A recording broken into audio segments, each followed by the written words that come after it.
Христианские притчи. Наследие святых отцов. Несвоевременный снег.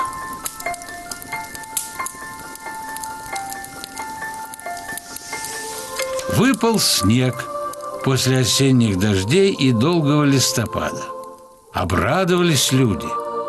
Выпал он опять после долгих и сильных морозов. Еще больше обрадовались все. И так каждый раз радовались ему, что решил он сделать людям подарок.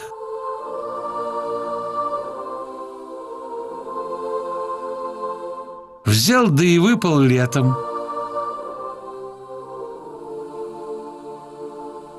На зеленую листву, на зреющую пшеницу, на теплые цветы, на бабочек, на кузнечиков.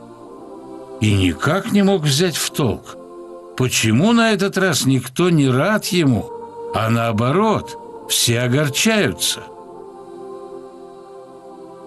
А ответ был прост. Ведь всему на свете свое время.